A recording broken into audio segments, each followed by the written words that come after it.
Hey, what's going on, guys? It's Ryan, and today I've got another video for you. This one I'm going to be saying thank you so much for 500 subscribers. I've grown so much within this past month. I've gained almost 100 in just under a month, which is actually really nice for a small YouTuber like me. It's pretty insane to think about. So to celebrate, I'm going to be making this video on 30 things you may not have known about Minecraft on the consoles. So that's Xbox 360, Xbox One, PS3, and PS4. And yeah, hopefully you guys enjoy and learn something. I made videos on some of these before, but if you haven't seen those videos, I'm just going to jam it all into one. So this is going to be a video full of everything. So hopefully you guys enjoy, and hopefully you learn something new. The first fact you may not know is that you can actually create a backpack in Minecraft. If your inventory is full and you're mining and you don't feel like going up to the surface to store your stuff, if you have an ender chest or the materials to make one, you could place it down and you can store all your items in it. And if you happen to have a silk touch pickaxe as well, make sure you make one before you go. You can actually break the ender chest and pick it up without it exploding on you. And you can just pick it up and it'll count as one inventory slot. And then whenever you get back up to the surface, whenever you get back to your house, you can place down your ender chest and a chest next to it, and you can just transfer right over. This is pretty useful for going mining and collecting double the materials. Another fact you may not have known is that all wooden fences connect no matter what they are, but nether bricks don't connect to wood. So you can actually travel through in between both fence posts, and this is very useful for creating pens without making gates. You can just put a fence post in the center and they can't escape. Next, we're going to be talking about an armor stand that you can actually put in the floor to make your floor very nice. I made a video on this previously. What you're going to want to do is dig down and then put an armor stand in the ground, and then grow a tree out of it using a sapling, and then cut down all the leaves, and then you're going to go underneath 2 blocks and break the block underneath, and it should drop. Place a torch next to it, and then you should place dirt to cover it up, break the block on top, and you can place any helmet you want on top. I have another video on this on my channel that goes in more depth. If you want that, I'll leave a link in the description and you can go check that out. If you place an armor stand down and you place leather boots on it, if you plant a plant that is 2 blocks high, it will actually look like a very nice flower pot. I made a video about this on my channel, and once again, it's in the description. You can go look at it. It's more in depth, but this is pretty self-explanatory. Something you may not have known about leather armor is that you can actually dye it. If you press A on your dye and you hover over your armor, pressing X on the armor itself will change it to whatever color dye you have in your hand.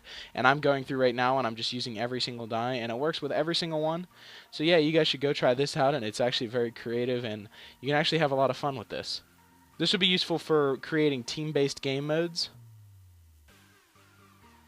You can clean the dye off your armor and change it back into leather armor by using a cauldron. Just press LT on the cauldron and it'll dye it right back to its original.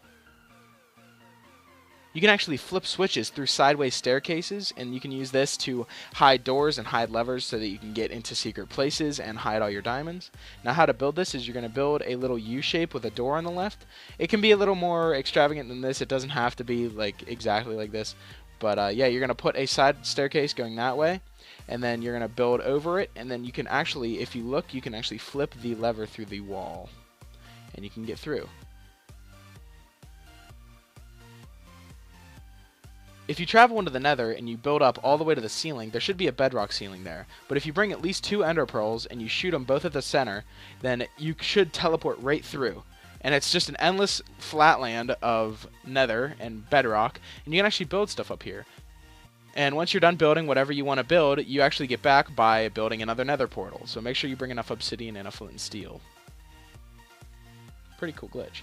If you build some shears and you go into the jungle, you can actually take these vines off of the trees, and you can actually use them to make mossy cobblestone and mossy stone bricks. This saves you the hassle of going into strongholds and mob spawners to find mossy cobblestone and stone bricks. If you want to save some powered rails, just build a station like this. It'll send you 93 blocks before needing another powered rail. This saves a lot of rail, a lot of gold, and a lot of redstone. How to build this is you're going to build an L shape using any type of block, and then you're going to put down 2 powered rails right down on the ground, and then put a rail on top, break the rail, and then put a piece of cobble or whatever you're using, and then a button on the side, and then connect your rail, and that's pretty much it. If you go to create a new world, and you go down to the seed for the world generator, if you type in my channel name, which is capital R, capital T, capital D, capital V, I, D, S, and you generate the world, there should be a water temple in the ocean over here. So if you want to explore the new water temples, go ahead and try this out, and use my channel name as a seed.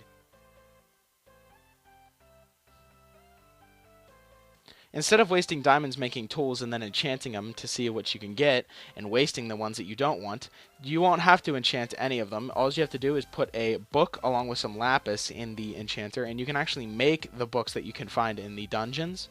This is a way better way to enchant because it won't waste you the materials having to build the useless ones that you won't use. So once you have the right enchantments that you want, you just go to an anvil and you combine the books, and they should have the enchantment on it. And you can actually put more than one enchantment on these as well, so it's actually double the power. Snow has all kinds of different heights, so if you build the first layer and then you build up one, and then you keep going up and up and up, you can actually make a really long staircase that actually looks really nice, and you can use it for some buildings. I just thought this was pretty interesting to share with you guys because it does look really cool, and it's like a really nice long staircase.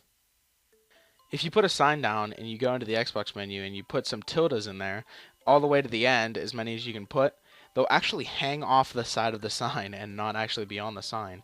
Pretty strange glitch. I just thought it was pretty cool to share. You can make a block update detector by making something like this, and you can actually create a nice little mine trap by using a redstone block. Since the redstone block activates when you step on it, you can actually make a trap door out of this.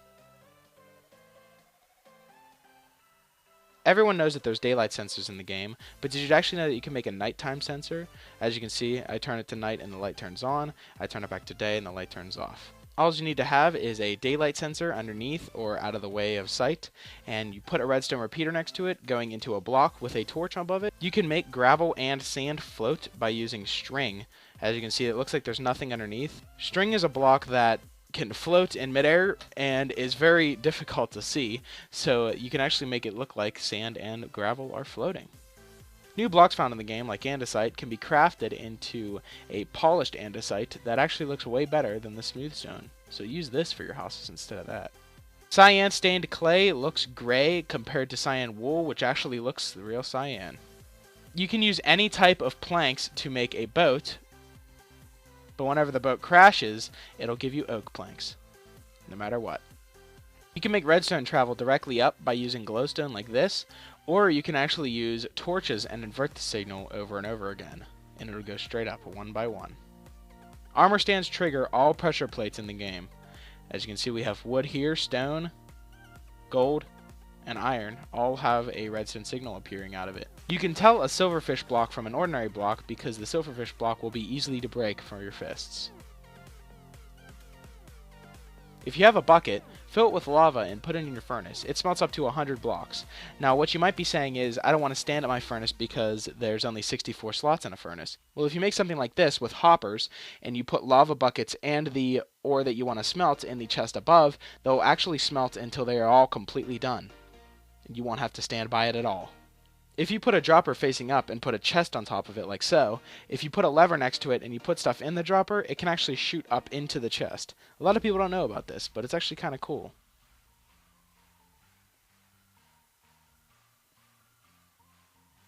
Going back to the book technique, you can actually enchant any item that isn't even a tool, whether it's a cake with looting 3, a steak with knockback 2, or a potato with fire aspect 2 and sharpness 5. You can actually use these as weapons, and they don't have any durability, so you can use them infinitely. Jukeboxes with music discs in them give off a redstone signal.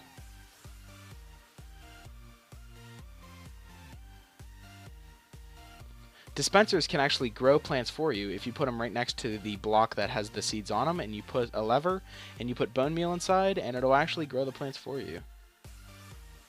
You can't die from poison in survival mode. It'll only drop you down to a half heart.